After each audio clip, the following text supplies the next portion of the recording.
اپنے سر کو خم کرتا ہوا نظر نہیں آئے گا۔ اور اولاد حسین نے اس کی مثالیں دنیا میں پیش کر دی کہ سر تن سے جدا ہو جائے تو جدا ہو جائے، کوئی فرق نہیں پڑتا، لیکن نہ کل حسین نے یزید کی بیعت کی تھی، نہ آج کی اولاد حسین آج کی یزید کی بیعت کرتی نظر آتی ہے۔ دنیا کو کھا کے دیکھے، اگر کل حسین نے یزید کی بیعت کرنی ہوتی، امام نے کیا فرمایا تھا کہ مجھ جیسا، امام نے یہ کہا کہ میں حسین، یعنی مجھ جیسا اس جیسے کی، یعنی مجھ اور اس میں یہ فرق امام نے اس لیے رکھا، امام نے بتا دیا کہ مجھ جیسا یعنی میں حسین یا میرے بعد جو بھی میرے نقش قدم کو چلے گا وہ مجھ جیسا ہوگا، اس جیسے کی، یعنی آج حسین نے انکار بیعت یزید کیا، کل تک قیامت تک آنے والی دنیا اس جیسے کا انکار کرتی رہے گی۔ اور آج اس کی مثال تاریخ میں موجود ہے کہ ایران نے امریکہ کی بیعت کا انکار کر کے بتا دیا کہ ہم حسینی ہے، تو یزیدی ہے۔ نہ کل حسین نے بیعت کی تھی، نہ آج حسینی بیعت کے لیے آمادہ ہے۔ ایک صلوات پڑھنے کے لیے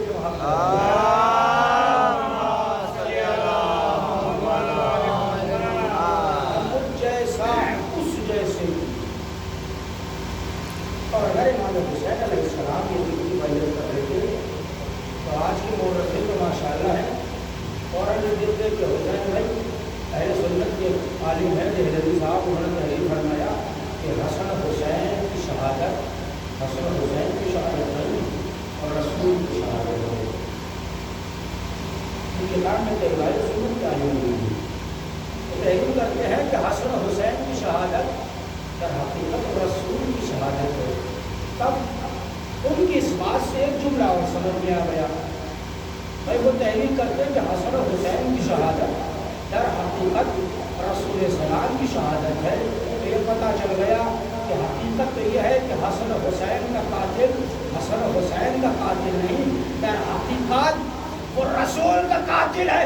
اب دنیا کتنا ہی رضی اللہ کہتی چلی جائے، نہ رسالت راضی ہوگی نہ قیامت تک اللہ راضی ہوگی۔ ایک صلوات پڑھیں گے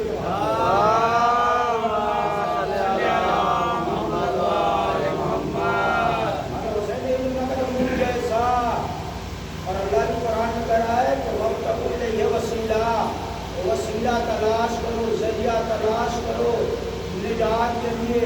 اگر میری قربت چاہتے ہو، یاد رکھو شہر کے حیات سلامت کرنے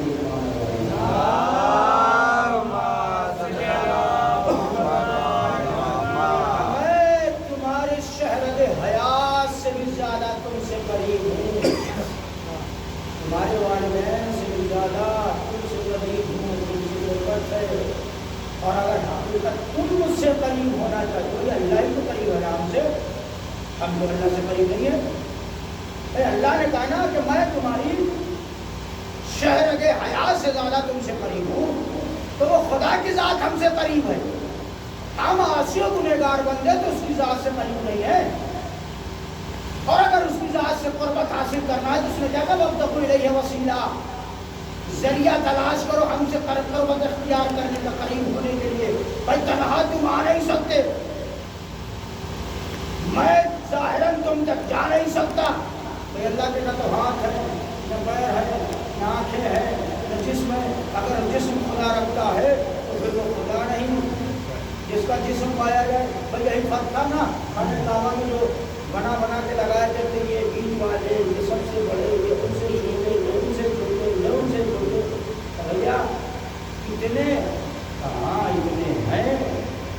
ان سب پیسے کچھ تاریخوں میں 360 کی روایتیں ہم گئی ہیں کہ تھے، اور ہر دور میں رہے ہیں، اور حد جہاں تک رہی روایتیں کہتی سفر نہیں کرتے تھے تو اپنی خاتونوں سے کہتے تھے کہ ہم سفر گزار رہے ہیں کہاں، اور جب ہم سفر گزاریں گے تو ہمارے اللہ میاں کے ساتھ بھی ہونا پڑے۔ یہاں تو بھائی ہمارا عقیدہ ہے نا کہ ہم جہاں بھی چاہیں وہاں چلے گا، خدا ہمارا ہر جگہ موجود ہے۔ تو تنظیم المقاصد کی چھوٹی سی کتاب نے اس بات کو پیش کر دیا، اور ساتھ شادی کو زیادہ پسند کرنا چاہتا تھا. لوگوں نے آپ کو دوسرے طالب علموں نے کہا کہ آپ ان کو روک سکتے ہیں, ہم بھی طالب علم ہیں, اچھا یہ امتحان ہو جائے. سب تیار ہو گئے, کہاں امتحان لینے کے لیے حاضر ہیں. استاد کچھ چھری لایا اور کچھ چھریوں کو لایا, پہلے لے جاؤ اور ذبح کر کے لے آؤ, لیکن یاد رہے کوئی دیکھنے والا موجود نہ ہو. لے کے بچے گئے, کسی نے غسل خانے میں, کسی نے دریا کے کنارے, کسی نے پیڑ کے نیچے, کسی نے کہیں اور ذبح کر کے سب لے آئے. اور وہ طالب علم جس کی نے یہ سارا قضیہ پیش آیا تھا وہ زندہ چڑیا لے گیا, ساتھ میں چوری لے گیا. استاد نے کہا بھائی کہاں کاٹا, کہا غسل خانے میں تم نے, دریا کے کنارے, ساحل کے کنارے تم نے, درخت کے نیچے تم نے, چھت کے نیچے, ساروں نے اپنی جگہ بتا دی. تو کسی نے دیکھا کہ نہیں, کسی نے نہیں دیکھا. استاد میں تھا اور وہ چڑیا تھی, ہم دو ہی تھے اور تیسرا کوئی نہیں تھا. ہم لوگوں نے اسے دیکھا تو اس کو ہنسنا شروع کیا کہ دیکھو استاد چاہتے بھی اتنا ہے اور یہ اتنا بے وقوف ہے کہ استاد کہیں کہنا نہیں مانا. چڑیا زندہ لے کے آ گیا.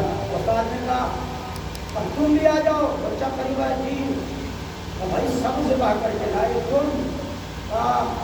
استاد جہاں بھی گیا ہر جگہ دیکھنے والا موجود تھا.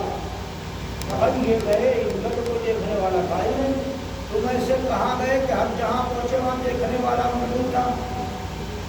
یہ گئے, انہوں نے غسل خانے میں سے بات کی, انہوں نے دریا کے کنارے, انہوں نے درخت کے نیچے, انہوں نے چھتوں کے نیچے, کسی نے نہیں دیکھا. تم آخر ایسا کیسے ممکن ہے کہ تم گئے اور ذبح کرنے کی کوشش کی لیکن ہر جگہ دیکھنے والا موجود؟ کہاں ہر جگہ ایک دیکھنے والا رہا.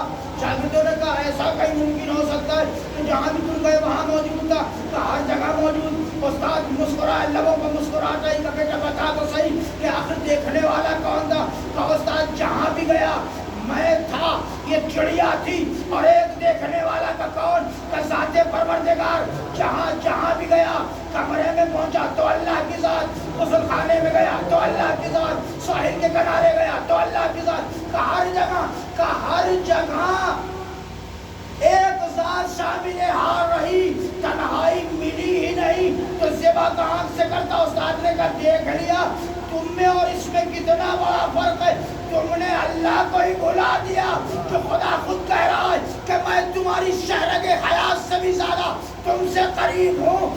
اللہ تو قریب ہے لیکن اب چاہیے یہ ہے کہ بندہ بھی اس سے قریب ہو, اور بندے کی قربت کے لیے ضروری ہے کہ وسیلہ آل محمد ہونا چاہیے. ایک صلوات پڑھے بھی محمد.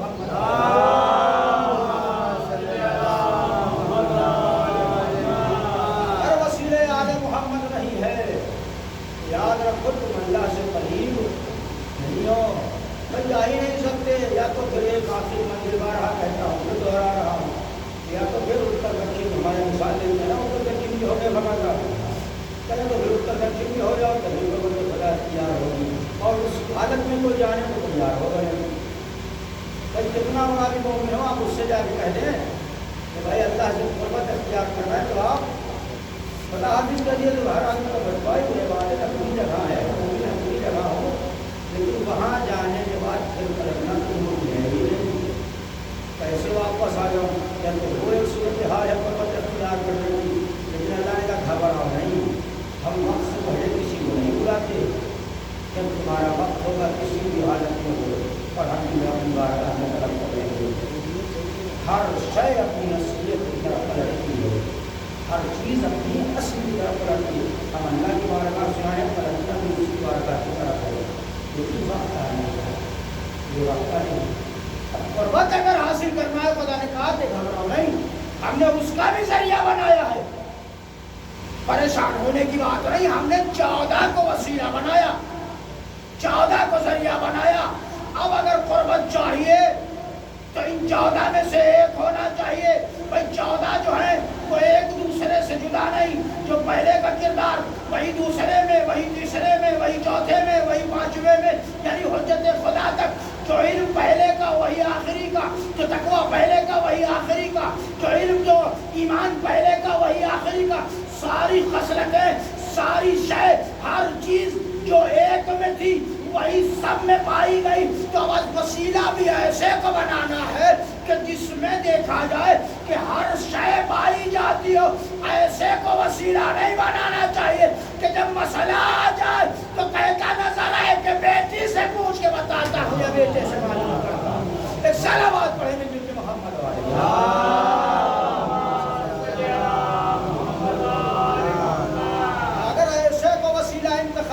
ایسے کو وسیلہ بنا لیا اور جسے خود کو نہیں آتا وہ خود بیٹی کو محتاج ہو وہ آپ کو کیا جواب دے گا اور آپ کو کیا منزل مقصود تک لے کے جائے گا. وسیلہ 14 میں سے ہونا چاہیے. اللہ نے نشانیاں بتا دی, ان کا اخلاق سمجھا دیا, ان کا راستہ بتا دیا, ان کے نقش قدم پر چلنا ہماری ذمہ داری ہے کہ ہمیں تلاش کرنا ہے کہ جو فضیلتیں اللہ نے بتائی ہیں. ایمان والو تقویٰ اختیار کرو. اللہ نے آیت کریمہ میں سب سے پہلے ایمان والوں سے گفتگو کی, پھر تقویٰ اختیار کرنے کا حکم دیا. تو تیسری منزل میں کہا کہ اگر ہم سے پرورش چاہتے ہو تو ذریعہ اور وسیلہ تلاش کرو. پھر اللہ نے آیت کو بڑھ کے کہا چاہے تو فی سبیلہ ہی اور اس کی راہ میں جہاد کرو.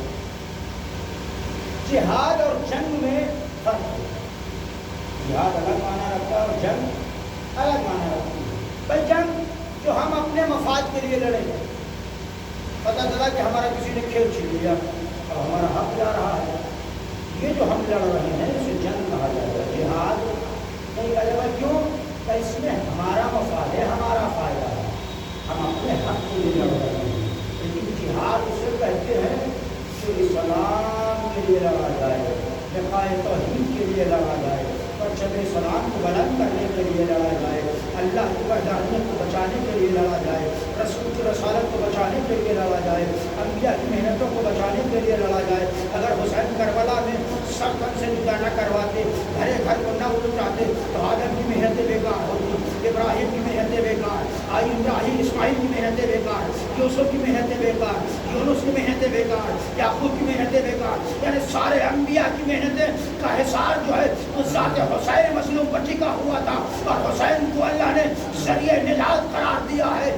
ذریعہ نجات ہے, ذریعہ بخشش ہے, حسین کی وضاحت ہے. حسین نے سب کو بچایا, آدم کو بھی بچایا کربلا میں, نوح کو بھی بچایا, ابراہیم کو بھی بچایا, اسماعیل کو بھی بچایا, اسحاق کو بھی بچایا, یعقوب کو بھی بچایا, یونس کو بھی بچایا. تمام انبیاء کی محنتیں رائگاں ہو جاتی اگر حسین بیعت یزید کو قبول کر لیتے اور اسلام کو مٹنے دیتے. لیکن حسین نے انکار بیعت یزید کر کے اسلام کے پرچم کو بلند کر کے یہ بتا دیا, یاد رکھو انبیاء کی محنتیں حسین پر منحصر ہے. گھر لٹتا ہے لٹ جائے, نہ اسلام لٹنے پائے گا نہ محنتیں انبیاء لٹنے پائے گی. ایک صلوات پڑھیں گے.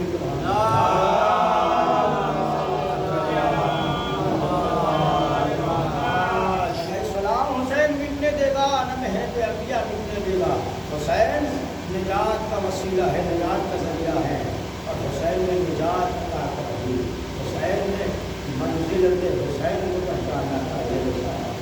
آج سے چند سال پیچھے جائیں تو بڑی کوئی جانکاری نہیں تھا, اور آج ہزاروں کا ہجوم. میں اس وقت سوشل میڈیا پہ طرح طرح کی ویڈیو شیئر ہو رہے ہیں اور میں حسینی کی خدمت کرتے ہوئے ممکن نظر آتے ہیں. حقیقت جانے بزرگ صحیح اتنا کرنا راستے بس چلا ہم کھڑے ہوئے, ظاہر یا ظاہر یا ظاہر یا ظاہر. بھائی ان کو کیا پڑی ہے؟ تو جیسے ہم اور آپ ہیں, امام حسین کے ہم چاہنے والے ہیں, زیادہ معاملات ہم نے ماشاء اللہ بچائیں. حسین کے فضائل سن لیے, مسائل سن لیے, میڈیا کر لیا, تبدیل ہوئی دھوپ. میں نے ایک ویڈیو آج دیکھی جو شیئر ہوئی سوشل میڈیا پر کہ ظاہرین حسینی دسترخوان پر بیٹھے کھانا کھا رہے ہیں, اور وہاں کے جوان بچے ہاتھوں میں چادریں لیے ہوئے, سر پہ سایہ کیے ہوئے چادروں کو ہلا رہے ہیں. اب انصاف سے بتائیے کہ جن پہ چادر ہلائی جا رہی ہے وہ ظاہرین حسین ہیں, امام حسین کے چاہنے والے ہیں جو کھانا کھا رہے ہیں, اور جو ہلا رہے ہیں کیا انہیں دھوپ نہیں لگتی؟ وہ انسان نہیں ہے, ان کو اس شدید گرمی میں تکلیف نہیں ہوتی, لیکن دل میں عقیدہ بس اتنا ہے کہ یہ خدمت جو کر رہے ہیں اگر حسین نے قبول کر لی تو پھر یہ دھوپ کسی کام کی نہ ہوگی، یہ دنیا کی مشکلات کسی کام کی نہ ہوگی۔ بھیا اتنی محنتیں کیوں کر رہے ہو؟ زائرین آتے ہیں آنے دو، جا رہے ہیں جانے دو، تم سے کیا سروکار؟ کہ نہیں، میرے امام نے کہا تھا 3 دن مہمان رکھنا، ہم امام کی سنت پر عمل کر کے اپنا مہمان رکھتے ہیں تاکہ فاطمہ کا لال راضی ہو جائے اور وقت کے یزید کو پتہ چل جائے کہ کل کا یزید بھی مٹ گیا، آج کا یزید بھی مٹنے والا ہے۔ ایک صلوات پڑھیں گے کہ محمد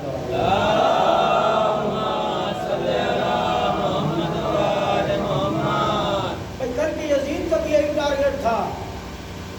مولا کائنات کی شہادت کے بعد ایک جوان تھا اپنی بستی میں، بہت بہادر، زبردست، بازو بھی ہے، تلوار چلانے کا ہنر بھی ہے، گھوڑا سواری بھی آتی ہے، لیکن جنہیں ہم وسیلہ مانتے ہیں کہ مرنے کے جانے کے بعد بھی دنیا سے ہمارے لیے ذریعہ نجات ہے، بخشش کے ذریعہ ہے۔ ہم نے ایسوں کو نہیں مانا کہ دنیا میں ہی کام آیا، آخر میں ساتھ چھوڑ رہے ہیں۔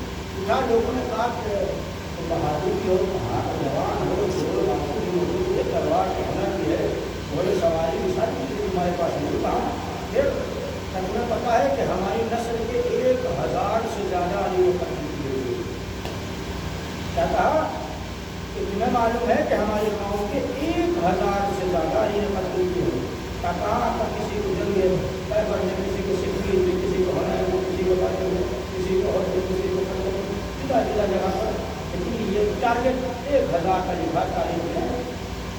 فضائل مقدری میں صاحب کتاب المفسرین نے داخل کیا ہے، تو تحریر کرتے ہیں کہ اب اس سے لوگوں نے کہنا شروع کیا کہ 1000 ہمارے قبیلے کے لوگوں کو علی نے قتل کیا ہے، اور پھر کا بدلا نہیں۔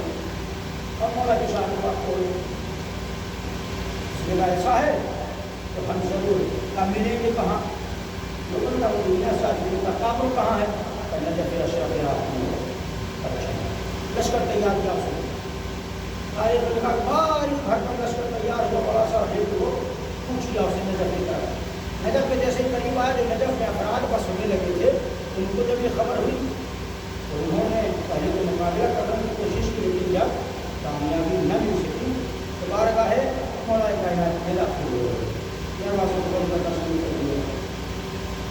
خالی بھی مولا کوشش کی کہ دروازے کھلے رہے ہیں، دروازہ کھلا رہے گا، اور یہ پورا لشکر لے کے اپنا نجف کرنے والی ہوا، اور اس نے مولا کائنات کے ہر منتہا میں داخل کیا، اور قبر امام میں علی علیہ السلام تک کو پہنچایا۔ پہنچانے کے بعد چاہتا ہے کہ قبر کو کھودے، ادھر نہیں ہے، صرف چاہتا یہ ہے کہ قبر کو کھودے۔ صاحب کتاب نے تحریر کیا کہ قبر سے گھاس نمودار ہوا، 2 انگلیاں کمر پہ ایسی پڑی کہ وہیں پر مثل پتھر کے جم کے رہ گیا۔ اب سارے لشکر نے دیکھا، فرار اختیار کر لی، بھاگنا شروع کر دیا۔ اب جو چاہنے والے روزے میں تھے انہوں نے یہ منظر دیکھا، وہ بھی حیرت میں ہے، اب پریشان ہیں لوگ۔ خالد نے کہا پریشان کیوں ہوتے ہو؟ کہ بھائی قبر سے 2 ہاتھ آئے، انگلیاں جسم پر لگی، دیکھنے والوں نے یہ منظر آنکھوں سے دیکھا، کہ یہ پتھر کے مانند ہو گیا۔ کہ پتھر کے مانند نہیں ہوا، پتھر کا ہی ہو گیا۔ کہ بھائی ایسا کیسے ہو سکتا ہے کہ پتھر کا ہو گیا؟ کہ بس یہی تو فرق ہے، کچھ چلتے ضرور ہیں لیکن بغض آل محمد میں ان کے دل میں جو سینے میں جو دل موجود ہے وہ مثل پتھر کے ہیں۔ چلنا کمال نہیں، دل کا زندہ ہونا کمال ہوتا ہے۔ ایک صلوات پڑھیں گے جو کہ محمد والے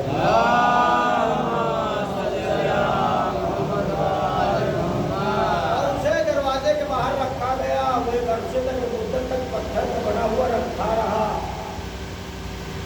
ماشاءاللہ سے مسلمان دیکھتے رہے کہ اسے سزا ملی ہے، اپنی نوبت تک پہنچا ہے، لیکن عجب انسان ہے، پھر بھی بغض علی میں پاگل ہوئے پڑے ہیں، پھر بھی اندھے ہو رہے ہیں کہ علی علی ہر جگہ پر کوئی کہتا ہے کہ ہم چوتھا مانتے ہیں، کوئی کہتا ہے کہ ہم علی کو ماننے پر ہی تیار نہیں۔ بھیا کیوں؟ تم نے عظمت کو اتنا بڑھا دیا، صحابہ کو ہمارے گھٹا دیا۔ ہم نے بھیا گھٹائے ہوئے کو گھٹانا ہمارے بس کی بات نہیں ہے، نہ تو ہم کسی کو بڑھا سکتے ہیں نہ کسی کو گھٹا سکتے ہیں۔ اگر رسول نے کہہ دیا ہوتا کسی صحابہ سے کہ ہمارے بستر پھنس ہو جاؤ تو ہم بھی اسے مان لیتے، کسی سے کوئی صحابی میدان جنگ میں جٹ کے مقابلہ کرتے ہوئے موجود نظر آیا ہوتا تو ہم مان لیتے کہ یہ صحابیت کے درجے تک فائز ہے. بھائی رسول نے جسے کہا کہ یہ صحابی ایمان کے 10ویں درجے تک ہم نے مان لیا, جسے کہا 9ویں درجے تک ہم نے مان لیا. اب یہ اندھا مسلمان بغض آل محمد میں اتنا اندھا ہوا, اتنا غرق ہوا کہ مسلمانوں نے لکھنا شروع کر دیا, کہنا شروع کر دیا کہ بھائی تم علی کو اتنا بلند کرو. ابا ان کے کافر گزر گئے دنیا سے. رسول نے آخری وقت کان میں کہا تھا چچا کہہ دو لا الہ الا اللہ. بھیا چاہے تمہاری بات تسلیم کر لیتے ہیں کہ علی کے بعد کفر کی حالت میں دنیا سے گئے کافر تھے, لیکن اچھا یہ بتائیے کہ جب خداوند عالم اپنے کسی بھی نمائندے کو کافر کے گھر میں بھیجتا ہی نہیں ہے تو اس خدا نے کیسے گوارا کر دیا کہ رسالت پروان چڑھے تو ابو طالب کے سائے میں, اسلام پروان چڑھے تو ابو طالب کے سائے میں. اگر بھائی دیکھو میں نے پارا کہا نا دادا کی حرکات و سکنات کوتوں میں پائی جاتی ہے. اگر ابو طالب حق پہ نہ تھے معاذ اللہ نعوذ باللہ تو حسین مظلوم کو کربلا میں جا پڑی تھی گھر کو لٹانے کی. بھائی اسی دادا کا تو پوتا تھا نا. سب سے بڑی بات رسالت پروان چڑھی ابو طالب کی آغوش میں. بھائی اگر جناب ابو طالب کفر کی حالت میں تھے نعوذ باللہ معاذ اللہ تو ابو طالب کو یہ عمل ادا نہیں کرنا چاہیے تھا کہ اپنے بچوں کو ہٹا لے, رسول کو اپنے بچوں کی جگہ سلا دے. کہ بھائی کیوں عمل ادا کر رہے ہو, کہ بچہ قتل ہوتا ہے تو قتل ہو جائے, رسالت محفوظ رہ جائے. بھائی کس کافر کو پڑی تھی رسول کی اتنی حفاظت کرنے کی, اتنی ضمانت لینے کی. بھائی مکے میں اور بھی تو بہت سے کافر تھے, ہر کافر رسول کو برا کہتا نظر آیا, کوئی رسول پہ ایمان لانے کو تیار نہیں. لیکن جب دعوت ذوالشیرہ میں رسالت کھڑی ہوئی ایک نے منہ کھولنے کی کوشش کی. ابو طالب نے بس ایک آواز دی, خبردار بیٹھ جا جگہ پر ورنہ تجھے تیرے اجداد کی یاد دلا دوں گا. اگر رسالت کے درمیان بولا تو بات سمجھ میں آئی کہ رسالت کے جو مقابل اٹھے وہ حالت کفر پا, جو مدد کے لیے اٹھے وہ حالت ایمان کا پایا جائے. ایک صلوات پڑھیں گے جن کے محمد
رسول کے پشت بپشت نظر آتا ہے تو کسی میں مجال ہے کہ رسالت کو نقصان پہنچا دے. بھائی مولا کائنات کی پوری زندگی اٹھا کے آپ دیکھ لیں, علی کی پوری زندگی رسالت کے نقش قدم کو گزر گئی, ساری زندگی رسالت کے نقش قدم کو مولا کائنات نے گزار دی. تبھی تو جب رسول نے تمام مدینے کے لوگوں کو ایک دوسرے کا بھائی قرار دیا کہ تم فلاں کے بھائی, تم فلاں کے بھائی, تم فلاں کے بھائی. اب علی موجود تنہا مسجد میں جب باقی بچے, مسلمانوں نے مولا کی طرف دیکھا, لبوں پہ مسکراہٹ آئی کہ دیکھا ہمارے سب کے تو بھائی بن گئے, علی تنہا رہ گئے.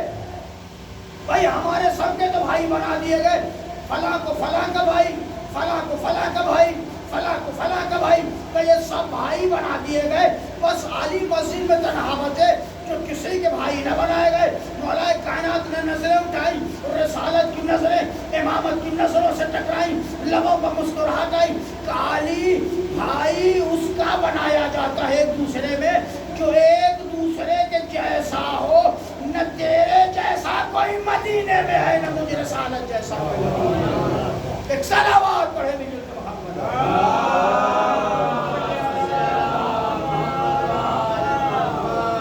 پھر رسول نے کہا یا علی تو میرا بھائی ہے دنیا میں بھی اور آخرت میں بھی. علی میں نے تیرا بھائی اس لیے کسی کو نہیں بنایا, اس مدینے میں نہ تیرے جیسا کوئی ہے نہ میرے جیسا کوئی ہے. اور بھائی ہم ایسا جو افراد ہوتے ہیں تبھی بات سمجھ میں آتی ہے کہ ہم منزل ہوں, ہم معیار ہوں, ہم کردار ہوں, ہم منزلت ہوں, تبھی ایک دوسرے کی قربت سمجھ میں آتی ہے. اگر چھوٹے بڑے میں فرق دیکھنا ہے پر یہ دولت والا ہے غریب ہے, اگر وہ غریب دولت والے کے پاس بیٹھا تو وہ کیا کہیں گے کہ بھائی دوستی نہیں کہا جا سکتا ہے, لالچ ہوگا کہ اس کے وہاں بیٹھے گا, کچھ دسترخوان سے روٹیاں مل جائیں گی, کچھ پیسہ حاصل ہو جائے گا, اس کے گھر کا معاملہ چل جائے گا. لیکن جب ہم برابر ہوں, ایک پیسے والا دوسرے پیسے والا ہے, تب کہا جاتا ہے کہ یہ برابری ہے. بھائی پیسے والا پیسے والے کے ساتھ ہے, اس میں دنیاوی لالچ شامل حال نہیں ہے, صرف خلوص شامل حال ہے. تو رسالت مدینے میں کس کے بغل میں بیٹھتی؟ صحابی تو بہت تھے, لوگوں نے کہہ دیا کہ فلاں رسول کے بہت قریب تھے. رسول تھے نا بھائی, وہ الگ بات ہے کہ زبردستی ہو رہے. صلوات پڑھیں گے محمد.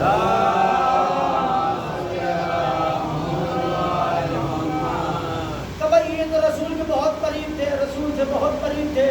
کتنے قریب تھے, مولوی نے کیا کتنی چاہت تھی, کتنی محبت تھی کہ رسول جب غار حرا میں پہنچے کہ ساتھ رسول کے قدم و قدم کہ کوئی نقصان نہ پہنچا دے, کوئی تکلیف رسالت کو نہ آ جائے, کوئی رسول پہ حملہ نہ کر دے. بھائی حملے پہ معاملہ تھا نا, کبھی تو رسول نے ہجرت کرنا شروع کی تھی, کا کوئی حملہ نہ کر دے. اچھا بھائی اتنی محبت تھی, ہاں محبت کا معیار کا ٹھکانا ہی نہیں تھا, محبت میں چھلک رہے تھے, ہم نے چھلک رہے تھے, کبھی شاید غار حرا میں آنسو نکل گئے. نہیں نہیں ایسے نہیں. تو بھائی جب اتنی محبت تھی, اتنی پختہ محبت تھی, اس منزلت تک محبوب تھے اللہ کے نبی کے, تو بھائی اسی لیے محبت میں غار حرا میں رونا شروع کر دیا. جب ایک سانپ کے خوف سے رو دے, وہ رسول کی حفاظت کیا کرے گا؟ رسول کی حفاظت وہی کر سکتا ہے جو پوری شب تلواروں کے درمیان کی رسالت کو سنا ہے. ایک صلوات پڑھے بھی جو محمد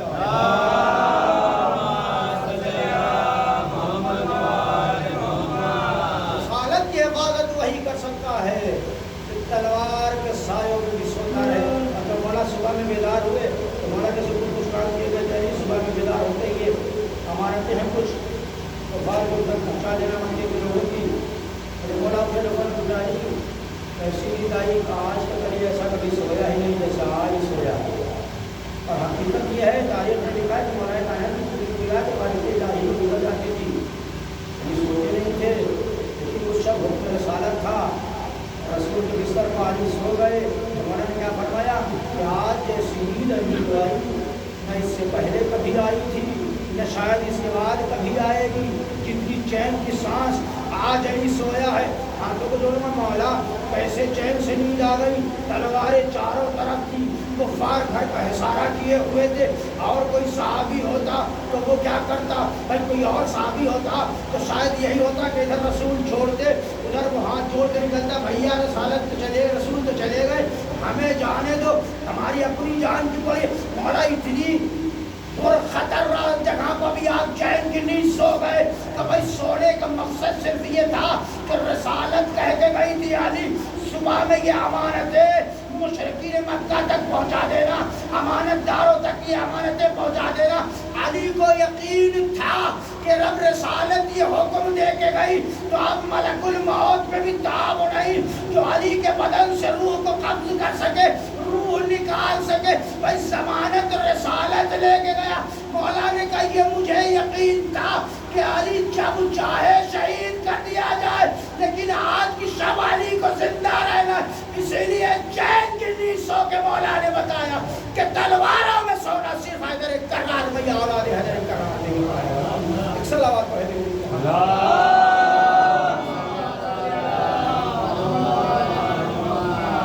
اس کے علاوہ کسی میں باقی نہیں پاؤں نہیں ہے وہ تلواروں کے درمیان سو جائے۔ بھائی ہر مراد تلوار تو بہت عجیب بات ہے، اگر ہمارے یہاں پتھر ہی چلنے لگے تو بھی ہم کیا کہتے ہیں گھر کے اندر چلو شہر میں بھی نہیں کھڑے ہوں گے، اللہ جانے کون سا پتھر آگے سر پہ پڑے، خدا کا بنایا ہوا یہ سر شرافتہ ہو جائے۔ ہم معمولی جھگڑوں سے بھی ڈرتے ہیں، اور جو تلوار کے درمیان بھی سو رسالت کو چین کے لیے سو رہا ہو، اسی بات کو یہ مبتلا کہتے ہیں۔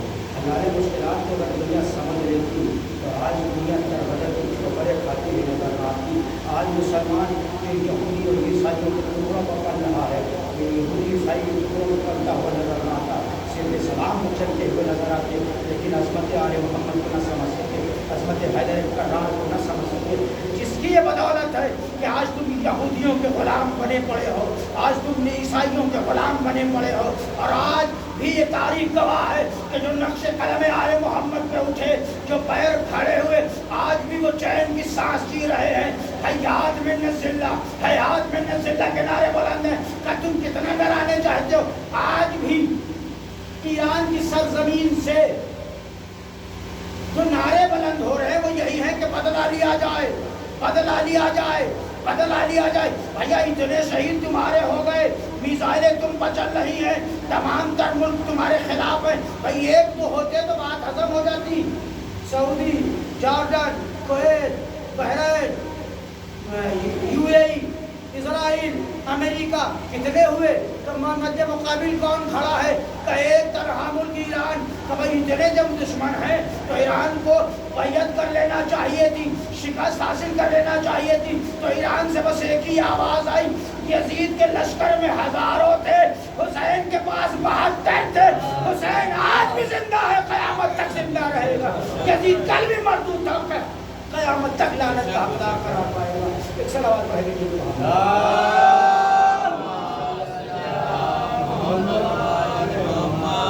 منزلت آل محمد ہے، یہ وسیلہ نجات ہے، وسیلہ ذریعہ نجات ہے، تو وسیلہ دین اللہ نے منتخب کر دیا، وقت ہوئے یہ وسیلہ، وسیلہ تلاش کرو، ایسا وسیلہ ہونا چاہیے، ایسا ذریعہ ہونا چاہیے۔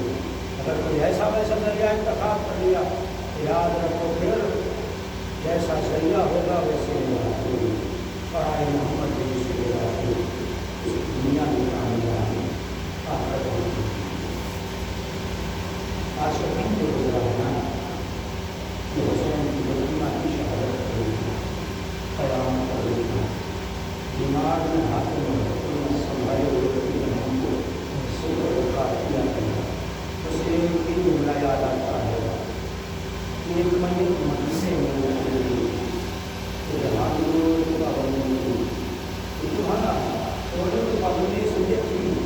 جب فاطمہ کی میت ہوتی ہے نا، بیٹیاں رونا چاہتی ہیں، مولا نے کہا کہ کہا زینب میرا لال بلند آواز سمجھنا، اماں کی وصیت ہے میرے لال کہ تو ظالمین ہماری میت میں ہمارے جنازے میں شرکت نہ کرنے پائیں۔ تاریخ بتاتی ہے کہ بیویاں اپنے رضاؤں کے دامن کو اپنے منہ میں دبانے والی سسکیاں لے کر روتی تھیں۔ زینب دل کھول کے ماں کو نہ رو سکی، اور سن دل کھول کے ماں پہ آنسو نہ بہا سکی، اور ہزار ارباب جب زندان شام میں معصوم سی میت اٹھی ہے نا تو بھی بیویاں تڑپتی رہ گئی۔ سکینہ میری لاڈلی، یہ بھوکی اماں پہ روئے تو کیسے روئے، ظالموں کا پہرا، تازیانوں کا ڈر، خراب ہے شام، ماں کجڑی ہوئی کوک کو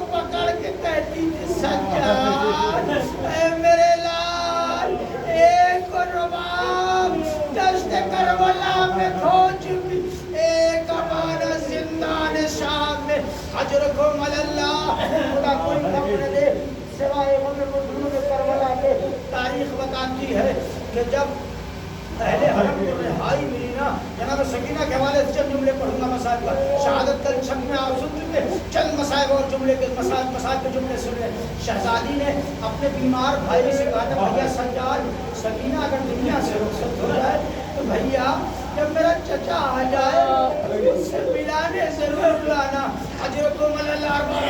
تاریخ بتاتی ہے جب اہل حرم کو رہائی ملی، تبرکات واپس آئے ہیں نا، تو جب چادروں کی گٹھری آئی تو جیسے ہی چادر کی گٹھری کھولی گئی، زینب نے چادر اٹھائی، اے بھابھی ام لیلا یہ تمہاری رضا، ام فروا یہ تمہاری رضا، بہن ام کلثوم یہ تمہاری رضا، اے بہنوں یہ تمہاری رضا. ساری بیویوں میں رضائیں زینب تقسیم کر چکی، ایک رضا خود کے سر پہ ڈالی. اس کے بعد اب رضاؤں کی اس گٹھری میں ایک ننھی سی چادر نکلی. تو زینب نے جیسے ہی چادر دیکھی، چادر دیکھ کے بیمار امام کی طرف دیکھ کے کہا میرے لال سجاد. اجرکم اللہ. خدا کوئی غم نہ دے. صاحبان اولاد کا مجموعہ ہے نا، تو حسین کی یتیمہ کا پرسہ دل کھول کے پیش کر دیجیے گا. یہ ایام عزا کے دن آہستہ آہستہ رخصت ہوتے جا رہے، بس کچھ چند روز اور باقی بچے. اگلے سال تک زندہ رہے تو پھر حسین غریب پڑھوئیں گے، پھر ماتم بپا کریں گے. مولا جو چل بسے تو یہ ہمارا سلام آخر قبول کر لینا. ہر باب عزا تاریخ بتاتی جب ننھی سی چادر نکلی، زینب نے بیمار بھتیجے کی طرف دیکھ کے کہا سجاد. ہاں بھی اماں کہ میرے لال، ارے جس کو جد پردے کا سب سے زیادہ خیال تھا، لے میرے لال اس مظلومہ کی چادر نکلی. اجرکم اللہ. زینب نے رضا کو لیا، قبر سکینہ بنائی، چادر کو قبر پر رکھا.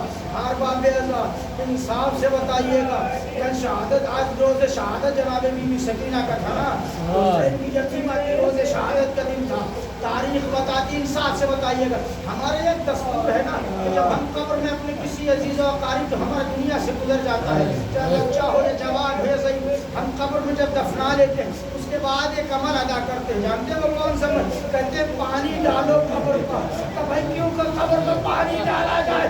قبر پہ پانی ڈالا جاتا ہے. اب انصاف سے مسائل کا جملہ سن کے اور حق ادا کر دینا گریے کا کہ سجاد نے اس وقت کیا کیا ہوگا جب مظلوم بہن کو سپرد خاک کیا ہوگا. پانی تو نہ کہا جو سجاد قبر پر چڑھتے، بس اتنا کہا ہوگا اے سکینہ میری مظلومہ، ارے یہ بھائی کے آنسو.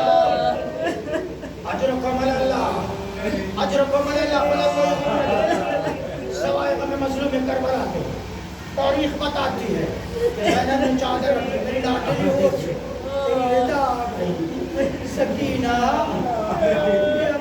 بارہ کا کتنا بدری ہوتی سے وہ بھی اماں آپ کے سر کے بال بڑے ہیں، آپ بالوں سے پردہ کر لیتی ہو، لیکن اے پھوپھی اماں ارے میرے بال چھوٹے، میں کیسے چہرے کا پردہ کر.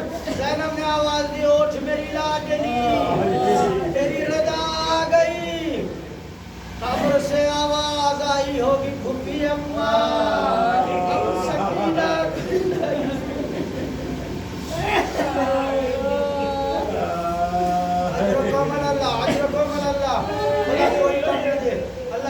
بیٹیوں کو سلامت رکھے آباد. یہ پہلی منزل تھی جہاں رضا آئی. اب شہداء کے سر آئے.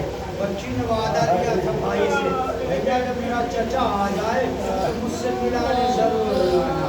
تاریخ بتاتی شہداء کے سر آئے. جیسے ہی باب الحوائج کا سر آیا، آنکھیں بند تھی.